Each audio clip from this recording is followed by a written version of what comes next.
Mesdames et messieurs, bonjour et bienvenue dans cette revue des presses quinoise du mardi 14 mars 2023. Le journal paru ce mardi à Kinshasa s'intéresse à la position du gouvernement congolais sur l'agression rwandaise dans l'est du pays. À ce sujet, l'Avenir titre en sa machette dialogue avec le M23. Lutundula et Mouyaya disent non. Dans cet article, ce quotidien rapporte que le vice-premier ministre des Affaires étrangères a expliqué que ce que la RDC connaît dans sa partie Est est un héritage qui a été légué à Félix Tshisekedi et qu'il s'emploie à régler cette facture de manière que la RDC puisse vivre dans la normalité. Ce tabloïd cite Christophe Lutundula qui pense que c'est extrêmement grave. Une horreur de penser que les autorités congolaises pensent qu'il y a un pays au monde qui résoudra le problème du Congolais. Il est incorrect que d'imposer à un pays d'accueillir le génocidaire. Lorsque la RDC voulait refouler le génocidaire, la voix est venue de la France. Il est scandaleux de penser que la RDC est responsable. Il est extrêmement grave et inadmissible que l'on vienne en RDC pour effectuer une mission noble et que par la suite vous faites le Ponce Pilate, fustige le chef de la diplomatie congolaise dans le colonne de ce journal. Allons croire, note l'Avenir, la RDC est avec les Nations Unies parce que les Congolais sont corrects. Sinon, parmi les objectifs fondateurs de l'ONU, c'est le maintien de la sécurité et de la paix à travers le monde. Selon Christophe Lutundula, notre quotidien, la RDC ne peut pas compter sur les Nations Unies, mais avec les Nations Unies.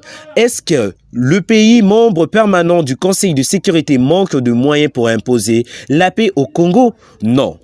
Sur la même page, le potentiel dénonce l'hypocrisie de la communauté internationale, mieux de l'ONU sur la pérennisation de décennies durant des guerres dans l'est du Congo. À l'occurrence, souligne ses quotidiens, la récente agression rwandaise sous courant de rebelles du M23 est un secret de polichinelle.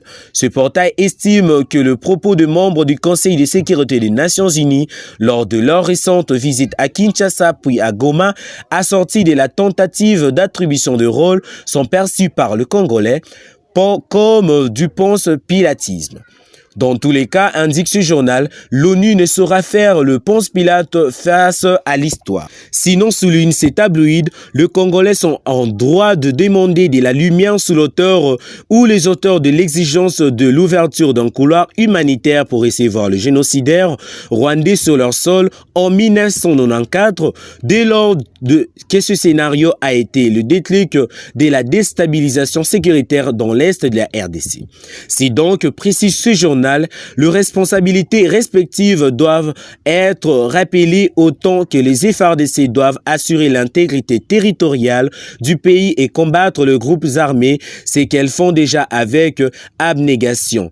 Autant la communauté internationale ne peut se dédouaner de sa responsabilité dans la crise sécuritaire dans l'est du Congo. Dans cette perception, poursuit les potentiels, Kinshasa est loin de s'entendre à un miracle des Nations Unies, si n'est que l'application de sanctions contre le M23 et le Rwanda sont parrains. Forum 2A cite le ministre de la Communication et Médias Patrick Mouyaya qui souligne que jeter la balle dans le cadre du gouvernement n'exonère en rien la communauté internationale et de ses responsabilités dans la crise qui sévit dans l'est de la RDC. Nous savons que personne ne fera le boulot à notre place, mais il appartient à l'Organisation mondiale de tirer les conclusions, a fait savoir le porte-parole du gouvernement, note ses quotidiens. Ce portail signale que Christophe Lutundula a cependant appelé à l'application de sanctions de l'ONU contre Kigali.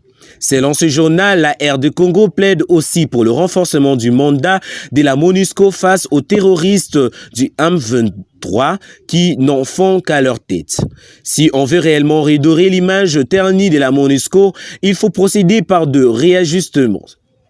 Ça ne sert à rien d'obtenir de résultats si le mandat de la MONUSCO n'est pas musclé, a déclaré le chef de la diplomatie congolaise dans le colonne de Foridnuzas. Pour la prospérité, l'auto se resserre autour du M23 après avoir cherché à occuper des localités aux environs des Saké, territoire des Massissi au nord Kivu. C'est estime ce quotidien en violation de cessez-le-feu, annonce en grande pompe mardi 7 mars courant. Dans une autre manœuvre, rappelle ces tabloïds, ce M23 a, dans un communiqué officiel signé par son porte-parole, Laurence Kanyuka, accepté de s'aligner aux recommandations de différents sommets de chefs d'État en se disant prêt à faire plus au nom de la paix. Ce mouvement rebelle annonce de retirer de quelques positions, écrit ses portails.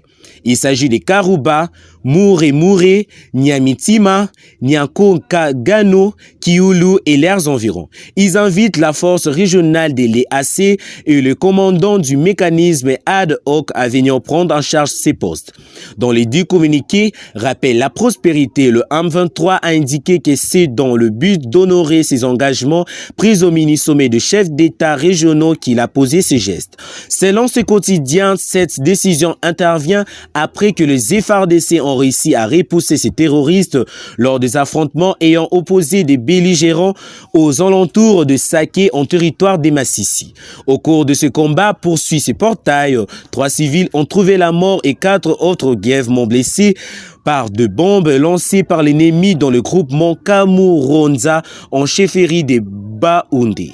L'avenir signale en outre le déploiement de forces armées angolaises dans l'est de la RDC. Selon un communiqué de la présidence angolaise diffusé samedi 11 mars dans ses canaux officiels, souligne ses quotidiens, le président de la République d'Angola, Joao Lourenço, qui précède actuellement la conférence internationale sur la région de Grand Lac, Cirgel, et également médiateur de l'Union africaine UA dans la crise entre le Rwanda et la RDC, demandera l'autorisation de l'Assemblée nationale pour le déploiement d'un continent de soutien aux opérations de maintien de la paix appartenant aux forces armées angolaises FAA en RDC. Ces tabloïds expliquent que la visée est de sécuriser les zones où sont cantonnés le rebelle de M23 et de protéger le membre du mécanisme de vérification ad hoc conformément à l'article 5 de la loi du 15-21 au 10 juin sur l'envoi de contingents militaires angolais et des forces militarisées à l'extérieur du pays.